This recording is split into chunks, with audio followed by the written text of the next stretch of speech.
So this is what happens when I don't use this room for a while, and then Halloween happens, and then Thanksgiving, and then Christmas.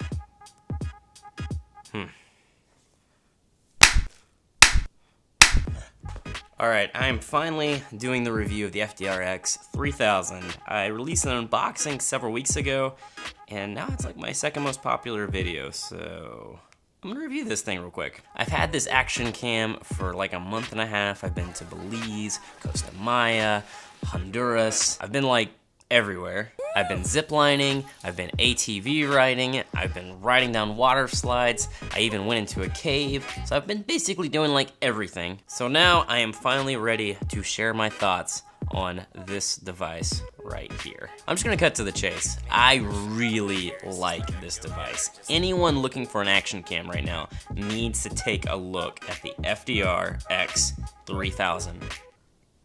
I still hate that name though. Now, as you can hear, the sound quality is actually really good. It sounds really natural, it doesn't sound robotic, and it's like exactly the way I remember it from last time. It doesn't sound like you're hearing me through a sock, it just sounds really good. Now, the image quality is good, and honestly, at times, it's breathtaking. Now, when using this camera, I record everything in vivid mode, and I just kind of play with the colors and stuff from there. But it does have a flat mode, which is what you're seeing me through right now. And that just gives you an idea of how flat the picture can get, and now you're seeing me after I color graded that. So it was flat, now it's color graded slightly. Keep in mind, I'm not a professional color grader, so it's definitely an amateur kind of thing, but there you go. This lens is super wide angle. When I was suctioning this camera to the windshield, not only was I able to capture me and Leslie, it actually captured even some of the windshield.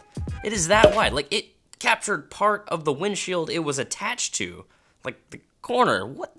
What? Now, typically when you use a super wide lens, it warps the image to get that much picture in the frame. And Sony has just figured out a nice sweet spot to where it captures a wide amount of stuff, but it doesn't warp things too bad. It's not too noticeable. Even on the edges, things don't look too shabby. And if you're in a situation where you don't want the image to be that wide, you can always use a setting that lowers the field of view, but you have to use a less than 4K resolution to do that. It did an okay job in darker scenes, although if it's really dark, you're gonna see a decent amount of noise. And here you can see me and Leslie in an elevator, and it's not too well lit. You can definitely tell that by the footage, and it looks a little hazy, and you can definitely see some noise there, but it's still a usable image. And the built-in OIS does a pretty good job of reducing the shakes and the jitters. In fact, I'm just gonna grab you. So this is me just freehanding the camera right now. So pretty smooth, and I'm just kind of waving it around a little bit, not too much. Pretty nice. Now, the battery life on this thing is pretty good. Alongside of the Sony battery it came with, I bought 2 knockoff batteries, and between those 3 batteries, I'm able to get a day of complete shooting without any issues at all. And I shoot about an hour to 2 hours every day. I had no problems at all. Now, this action cam comes with a nice waterproof housing. So this right here is splash proof, meaning you can get it wet, but you can't submerge it. If you need to submerge it, there you go. Use this thing. Now, this camera is very capable of slow motion.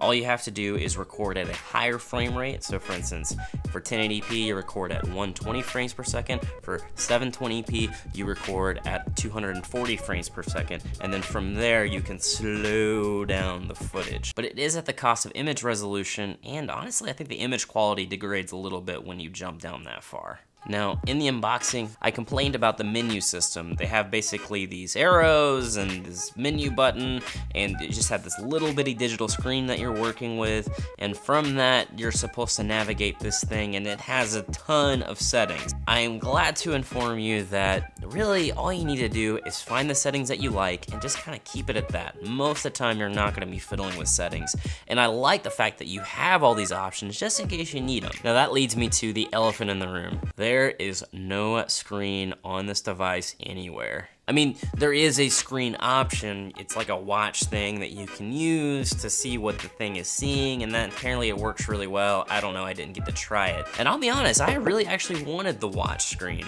but it wasn't available anywhere. so I didn't get that option. But in hindsight, I'm actually kind of happy I didn't. I actually find not having a screen pretty freeing. You just hit the record button and then you go. 10 times out of 10, the image is usable, and 8 times out of 10, the image is actually really good and I got everything that I needed. My suggestion, if you do decide to use this without a screen, is just make sure whatever you're recording is pretty well lit, and if you're outside, make sure the sun is behind the camera. And keep in mind, you can always use your phone as an optional screen if you do have a need that arises for it. And another thing that's really nice about this is that it actually has a mode that you can change to where basically all you gotta do is, even when the camera is off, you just hit the record button and it turns the camera on and starts recording within a few seconds. Now, no device is without its imperfections, so let's talk about some stuff that's not so great. Now, the sound quality whenever you're recording inside of the housing is basically useless.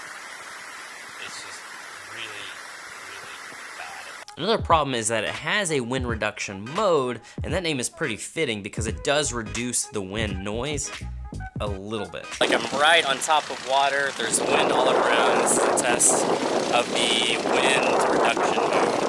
This camera has a time-lapse feature, which is really cool. You just set how many images you want, you set how long you want it to be shooting for, and then it just shoots the images. Problem is, to shoot an effective time-lapse, you need from 200 to 500 images. You have to download their Action Cam movie creator software to turn it from all these images into a nice fluid video. What you're seeing right here is the only 2 times that I tried it, and honestly, I just don't like working with extra software. Now, another issue is there is no 1440p option. There's 4K, and then there's HD, which is 1080p, and then somewhere in the middle there is another option called 1440p. The GoPro has it, does 1440p at 60 frames per second, but on this camera there is no middle option. Either it's 4K at 30 frames per second or 24 frames per second, or you have 1080p at 120 frames per second. I would have loved to have a middle option. There are times when I want a little bit of slow motion, which you can do with 60 frames per second, slowing it down, but I don't have that option here. It would have been nice to have it. Another issue is if you're ever filming and the sun just kind of happens to be in the frame, you might see streaks of light come across the image, and because the camera doesn't have a screen, you're not going to notice that, and it's pretty harsh to the image. But it also kind of looks cool too. I don't know. That's kind of And that's about it about my complaints. I know there's nothing really major there, just a couple minor things. It's a camera that I literally just leave in my pocket and then pull it out whenever there's just some immediate need that I can't use my big camera for. It's a nice B cam, it's a nice action cam, and it's a nice, oh crap, there's this thing that's happening right now, I need to get it real fast. And what's really exciting is that this device actually just got a really nice price drop. It started out at $400. In fact, when I purchased it, it was $400. Now it's $350. So there you go. Nice little savings there for you. Now, one thing I do want to mention is I've released 4 vlogs from our November vacation cruise, and footage from this device was intermingled with this camera to this camera, and then my cell phone camera. We're all intermingled into those vlogs. But I was so impressed with it that by the end of the trip, I just started using this thing exclusively because it was just so convenient and nice, and I didn't have to finagle things and monitor stuff. It was just really, really nice. The next 2 vlogs that I'm releasing are going to only be footage that I shot on this device. And for the first one, I'm going to actually use the footage as is. I'm not going to touch it up. I'm not going to play with the colors. I'm not going to mess with the audio. But what I am going to do is I'm going to, if there is segments that are really loud, I'm going to bring that down. And if there's segments that are really quiet, I'm going to bring them up because I find the fiddling with the volume thing really annoying. And on the second vlog, I'm going to actually touch up everything. I'm going to touch up the audio, I'm going to touch up the image quality, and that way you get to see a full spectrum of what is possible with this device. And I'm really excited about it, so please subscribe so you don't miss those 2 videos. If you're interested in this action cam at all, that will give you tons of different locations. There will even be some action sequences like ziplining, and there might even be a dune buggy, just saying. So make sure you subscribe so you don't miss out on those vlogs. But yeah, I am super excited about this action cam. If anything that I've talked about sounds interesting, you should definitely check it out. I feel like I'm in Jurassic Park. Put your helmet down. All right. Can't breathe as well. Safety. What? Safety. Safety.